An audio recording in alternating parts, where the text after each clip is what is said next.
नमस्कार, आप देख रहे हैं ओपन बुक भारत। सिलचर के घनियाला इलाके में गौमांस काटने को लेकर तनाव। बजरंग दल ने 2 आरोपियों को पुलिस के हवाले किया। असम के सिलचर के घनियाला इलाके में रविवार करीब 9 बजे एक घर में गौमांस काटने को लेकर तनाव फैल गया। खबर मिलते ही स्थानीय लोगों और बजरंग दल ने विरोध प्रदर्शन किया। गौमांस काटने में शामिल 2 व्यक्तियों को पुलिस के हवाले कर दिया। घटना से इलाके में सनसनी और तनाव का माहौल बन गया। स्थिति नियंत्रण में रखने और कानून व्यवस्था बनाए रखने के लिए पुलिस प्रशासन ने तुरंत कदम उठाए। घटनास्थल पर पुलिस बल तैनात किया गया और स्थानीय लोगों को शांत तथा कानून अपने हाथ में न लेने की सलाह दी गई।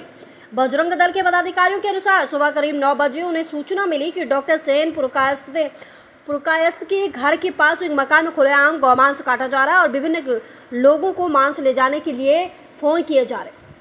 उनका आरोप है कि 2022 में मुख्यमंत्री डॉक्टर हेमंत बिस्वा शर्मा के नेतृत्व वाली सरकार में असम में गवादी पशु संरक्षण अधिनियम 2021 पारित हुआ था। इस कानून के तहत होटल, रेस्टोरेंट और सार्वजनिक स्थानों पर गौमांस खाना व परोसना पूरी तरह प्रतिबंधित है। घनियाला इलाके में खुलेआम गौमांस काटे जाने के कारण बजरंग दल के आरोपियों को कठोर सजा देने की मांग की गई, अन्यथा बड़े आंदोलन की चेतावनी भी दी गई। पुलिस ने मामले की जाँच शुरू कर दी है।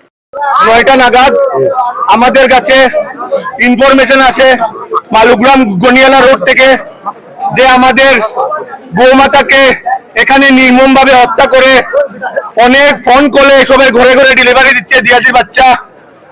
আমাদের একটাই জানা, আপনাদের থ্রুতে আমরা একটাই জিনিস জানতে চাই, আমাদের মাননীয় আসামের মুখ্যমন্ত্রী 2021 গো হত্যার বিরুদ্ধে যে আইন প্রণয়ন করেছিলেন তা শুধু কি কাগজ কলমের জন্য? তা কি কোনো ধরনের তার মূল্য নেই? তার যদি মূল্য থেকে থাকে কেন দিনের পর দিন ওরা জানে? তা আমাদের হিন্দু সেন্টিমেন্ট বারবার ওরা অত কিছু জানার পর আমাদের সেন্টিমেন্টে আঘাত করে। যদি আগামী 24 ঘন্টার ভিতরে ওরা ওদেরকে যদি আইনত আওতায় না হয়, আমরা বালুগ্রামের সম্পূর্ণ পয়েন্ট ব্লক করবো এবং রাস্তা অবরোধ করে বসে থাকবো। যদি তারা অ্যারেস্ট না হয়, আগামী দিনে আমরা বৃহত্তর থেকে বৃহত্তর আন্দোলন নামবো। আমাদের জানা নেই, আমাদের সন্দেহ এই বাসা থেকে গনিয়ালা রোডের ডক্টর সেনপুরকেশ্বর বাসার নিকটের লোকের বাসা, এই বাসার ভিতরে কাটা হয়েছে।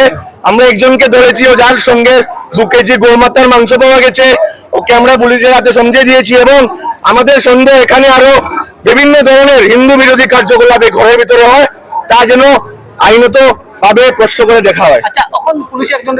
আমাদের জানা নেই, এই বাসার মালিক এবং গরুর মালিককে ধরিয়ে নেওয়া হয়েছে। আর এই গরুটি আমাদের যতটুকু সন্দেহ, আমরা গত ঈদে এই গরুটি আমরা আটকিয়েছিলাম, আটকিয়ে আমরা পুলিশ প্রশাসনের কাছে সমঝে দিই। তারপর পুলিশ প্রশাসন ওদের বন্ড কি নিয়েছেন আমরা জানা নেই। তারপর ও বলেছে কি আর কোনোদিনও গরুটিকে কাটবে না, গরুটি বেচবে না। তার সত্ত্বেও এত কিছুর পরও আজকে এখানে গো হত্যা করেছে। এই বাসার আশেপাশে 5 মিটারও দূরত্ব নেই যেখানে হিন্দু বসতি আছে। গরুর মালিক আর গরুর আছে, সেই মালিকটিকে ঈদের আগে তাকে আইনের মাধ্যমে কোর্টে প্রেরণ করা হয়েছিল এবং সম্ভবত আমার জানা নেই জেলেও প্রেরণ করা হয়েছিল বোধহয়। কারণ ছিল একটি গরু এবং গরুটি আমাদের ইন্ডিয়ার বিট নয়, সম্ভবত সেটি ফরেন্সিক বিট হবে এবং তখন প্রতিশ্রুতি দিয়েছিল যে এই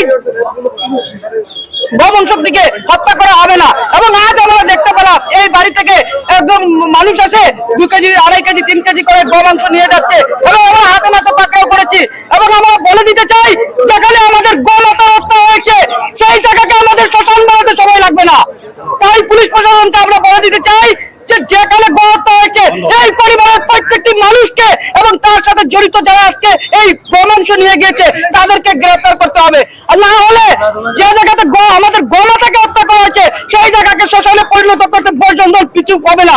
আচ্ছা, ইতিমধ্যে দেখা গেছে 2জনকে আটক করছে, 2জনকে আটক করা হয়েছে, সেটা আমাদের বড় কথা নয়। এবং একটা কথা হয়েছে যে এখানে যেগুলো মানুষ ছিল সবাইকে অ্যারেস্ট করতে হবে। এটা ছেলে খেলা নয়, 2 দিন পর পর শিলচর টাউনে গো হত্যা হবে আর আমরা হাতে চুরি পরে বসে থাকবো। ভয়ঙ্কর পরিস্থিতি হবে একদম বলে দিলাম।